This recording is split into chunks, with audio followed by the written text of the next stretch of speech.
My name is Barry McDonough. I'm the author of Dare and the creator of the best-selling anxiety treatment program, Panic Away. I have taught everyone from top CEOs and celebrities to police officers, soldiers, and stay-at-home moms on how to end their anxiety and panic attacks fast. In the past 10 years, the Panic Away program has touched over 150,000 lives in 32 countries worldwide. My goal is to now help you to no longer let anxiety define who you are and what you are capable of. If you are ready to take action, I am ready to help you every step of the way. Today, I will give you methods for you to end anxiety attacks. One could say, everybody is still already. The stillness is already there. It does not need to be found, even. Certainly it does not need to be created.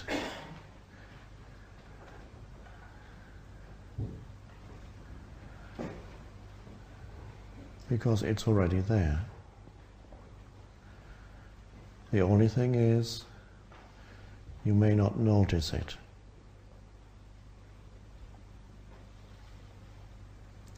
If there's a lot of mental noise, then you just don't notice it, that it's there.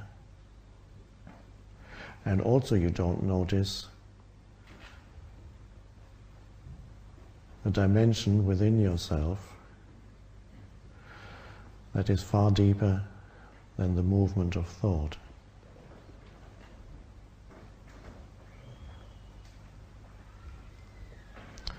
And your whole identity is then bound up with the movement of thought.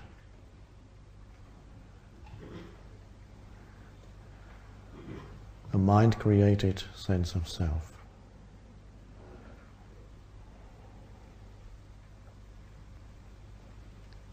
A personal history and no more.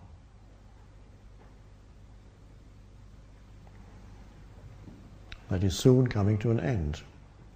Soon, next year or in 40, 50 years' time, it's soon.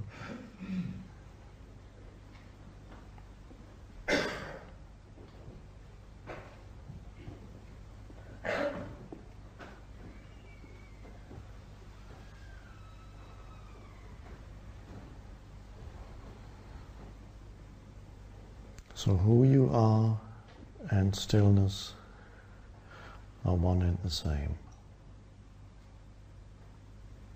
And if you have not yet gone completely mad in this mad world, that means you have some access to the stillness inside you. You may not remember it afterwards because it's not memorable, since stillness is timeless and the mind cannot memorize it or think, oh, that was interesting, I'll remember that.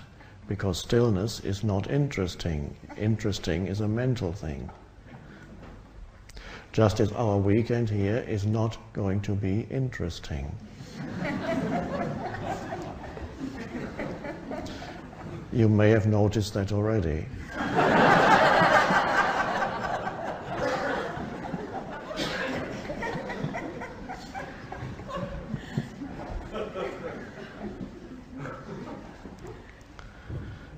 But interesting is not the ultimate.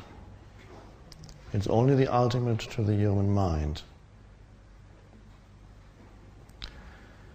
You can go out here and look at a tree,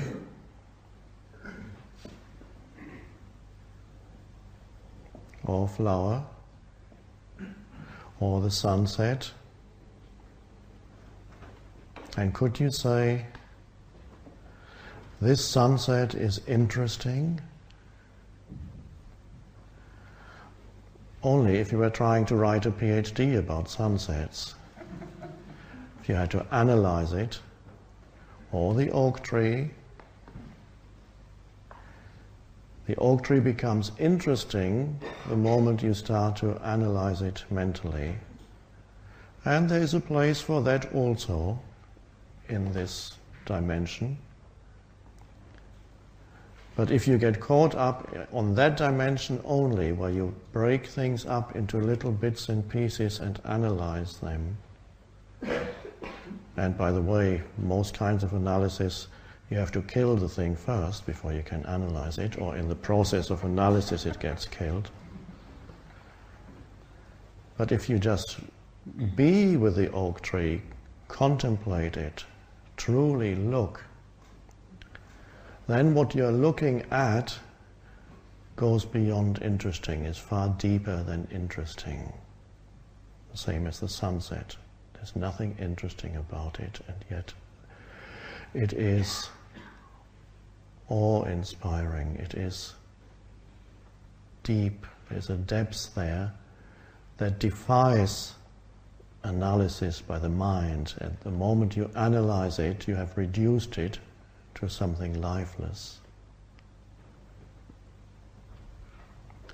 And most people in our civilization, and this has been going on for a long time, are trapped in that dimension where compulsively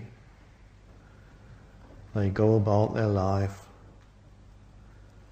analyzing, interpreting, and labeling things as soon as they enter their field of consciousness.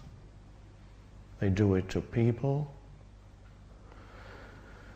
they do it to situations that they encounter, immediately have some personal reactive relationship to it. They do it to nature, and they can no longer perceive the sacredness that is there in nature, because they approach it only through thinking. And that is a dreadful prison that you then end up in, the prison of your own mind.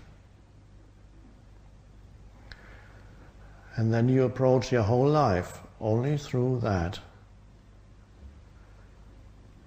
And your whole life becomes reduced to a conceptual reality in the head,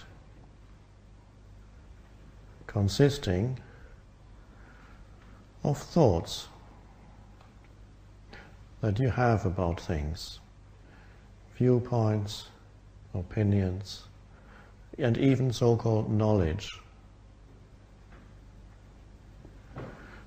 Knowledge is thought, a label, and gives the illusion that you know. And all it is, it's a thought that you have put on something.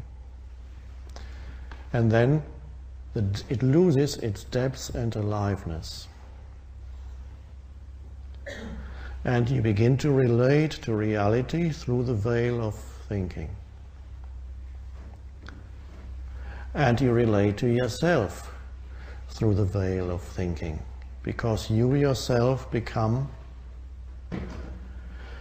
a conceptual, thought-based entity, an egoic self, a me, with its unfulfilled personal history, its desires and fears and frustrations and its hopes that it will find ultimate fulfillment of its unfulfilled and unfulfilling sense of self based on a story in the future,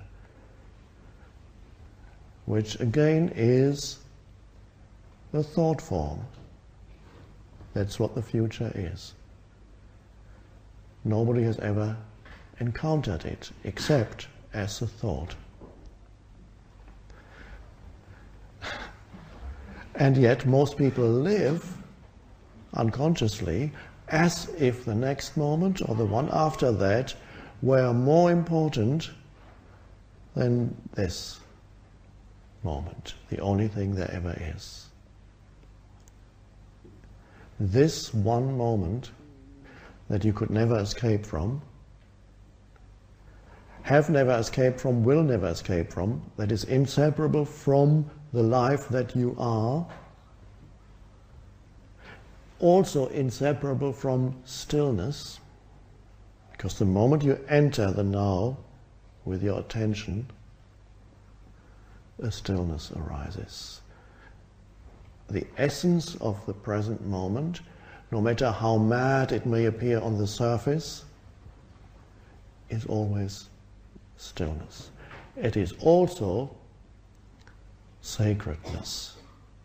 The only place where the sacred dimension can be found is now. You have to be present to this moment. You have to wake up into this moment to realize that life is sacred.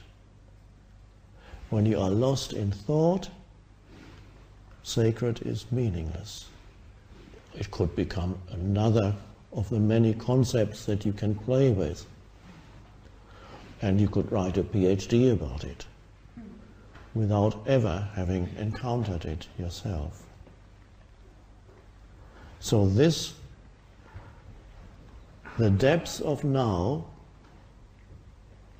is inseparable from your very being, your very life, and it is the sacred one life.